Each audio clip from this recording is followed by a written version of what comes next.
Hey guys, welcome back to the channel. My name is Manny.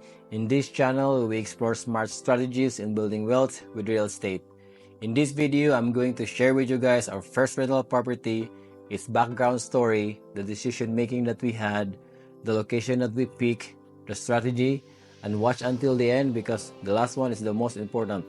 So back in 2017, my wife and I were able to save up money, and we have this goal, 5-year goal, that we would like to buy a property here in the U.S. or start investing in real estate, specifically in Philippines, where it's our home country.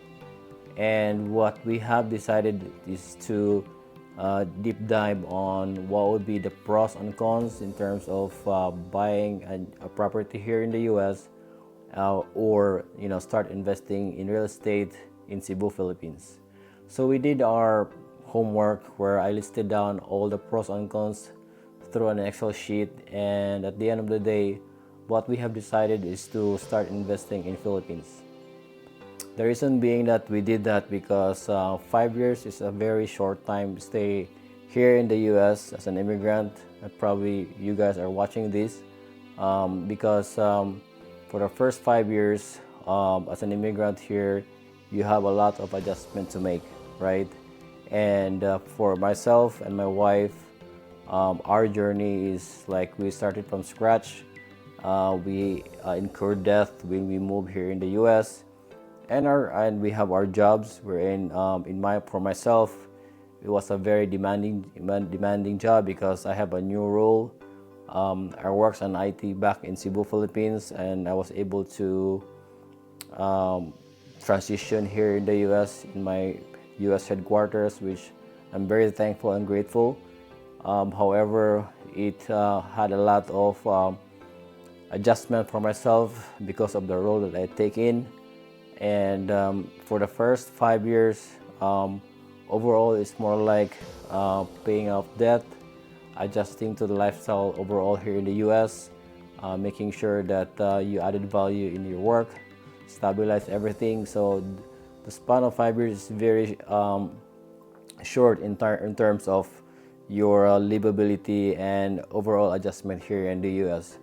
So good enough that after 5 years, at the same time, we're able to save money, which is our focus back then.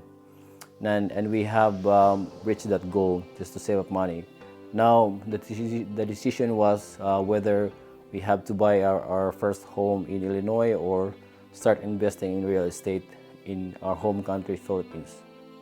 So what we have decided is to start investing. So part of the decision making that we had was we would like to give ourselves a hands-on experience in terms of the investing in real estate and what it's like to have a property that you call your own and have it rented. So the whole idea here was just to make sure that we have ourselves ready at the same time gain experience once we move our investment here in the US.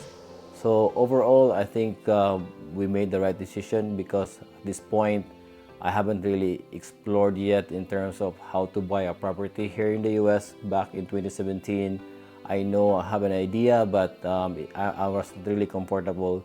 However, in Philippines, before we moved here in the US, we were able to buy our property. At least we made a down payment, and I have an idea how things work. So part of the decision making that we have to do is to identify what type of property that we are going to buy. Either you have to buy a single house, a condominium, or you venture to a multi-family. So in our case, what we have decided to do is to buy a condominium because we know that it's going to be easy for us to manage down the road, and at the same time, we love condominiums. So when it comes to location, we really exhausted a lot of time in terms of what would be the best option for us, and we had a lot of options. And at the end of the day, we're down into two: whether we have to buy a condominium with an ocean view or a condominium within an urban area like the Cebuite Park. So as we all know, in real estate, it's always location, location, location. And one of the tips or strategy that I would like to also share with you guys is that when you buy a property, always look at the upswing down 5 years and see if this area will gonna be a center of everything. What I mean by that is that whether there will be for instance, there will be a Jollibee, McDonald's, or a new company is building up in that area. So in that case, if that's probably the upswing of that location, then you are in a good position because you have a lot of tenants who are going to stay in your area because of that investment that the big companies will do. So we have decided to invest or buy a property in Cebu IT Park because we knew that the Cebu IT Park is the IT hub of Cebu, Philippines, where tech companies here in the US will be building this customer service, or they're going to offshore their development team, and the Microsoft of the world, the Dell or the Chase and everything. I know they have their customer service in that area. So we also noticed during this time that the Jollibees of the world, the McDonald's, are also opening their restaurant in the area. At the same time, I was told that the Ayala Mall will be opening or constructing a building there inside the IT park. So that's a really advantage for us because we knew that number one, if we have a guest, they don't have to go outside IT park to shop or eat and go partying because everything is there in the IT park already. So that's one of the advantages of having your condominium in an area that is always good in terms of all the amenities that it can offer, regardless of you're going to shop, you're going to eat, you're going to open a bank account, or whatever the case may be. It's in one location. That's really advantage for an investor, or even just for yourself buying a condominium that you just call your own and you don't have to rent it out.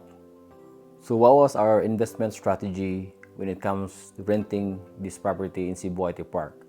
So initially what we did actually was when we bought this property, we said to ourselves, because we don't have any property or house in Cebu at the time, so what we have decided was, okay, let's use this condominium when we are vacationing in the Philippines and rent this out when we are here in the US.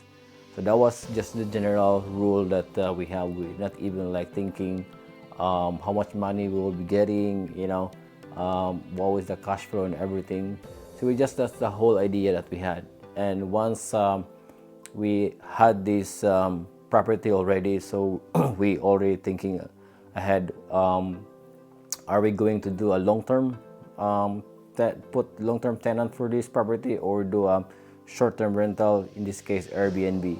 So we think a lot of what would be the pros and cons of doing that, and what we end up doing is we went to do a short-term rental, in this case Airbnb. So why probably Airbnb? So one of the things that we have to keep in mind in the Philippines is that the system is not like here in the US, where, for example, if somebody renting you, it's going to be check your credit, do you have a job and everything. It's not that seamless that you have here in the Philippines.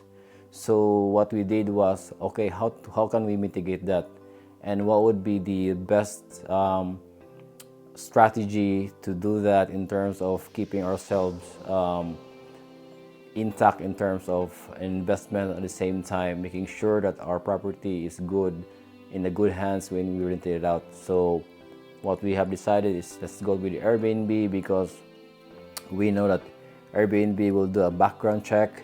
At the same time, one of the reasons as well that we go with the Airbnb, because we have an option to put a guest where we know that they are probably coming from the US based of the price. And I can also discuss that in a separate video. How can you make sure that what is your target audience or guests in terms of Airbnb? So the last one that I would like to share that I knew that I told you guys is a very important, and thank you for sticking and watching this video until the end. Oftentimes in our lives we take for granted all this, blessing, and be grateful for what we have, right? And for me, buying a condominium or property, it's probably the biggest investment that you can, or purchase that you can do in your life, right? And by having able to buy a property by your own hard work, it's a different feeling because you would there's a pride or being a proud moment for yourself, right? The accomplishment that you did, that I did this in my own, nobody was helping me this, and this is my goal. So that's one thing I would like to being part of this, that be thankful and be proud of yourself that you have accomplished this big goal that you have. And I know down the road that you can buy more properties, but everything, the first one is really like something is in it yourself, that you can really be proud of yourself that yes, I did this. So that's why I'm making this video, so that hopefully you get encouraged, at the same time being helpful to you guys that are thinking what would be the best option for us, because I have this money in the bank, and should I just invest it, or and making sure as well that during this investment journey, I should be able to share my experiences, as I said, good and bad. Whatever that happens, I will be able to share with you guys, so that you can learn something, and hopefully we can also learn together, and make sure that you enjoy the journey of the investment journey that you have decided to yourself. So that's all, guys. Thank you for watching this video. I hope you get something out of this, and I enjoy creating this video for you guys. Hopefully you learn out of it, and if you have more questions, or what was your investment journey so far, put down a comment below. Let's chat, let's make some engagement. And if you're also an immigrant who start investing in real estate, feel free to give your ideas, inputs, and everything, so that everybody can look at it, and we can learn together. So until then, happy investing.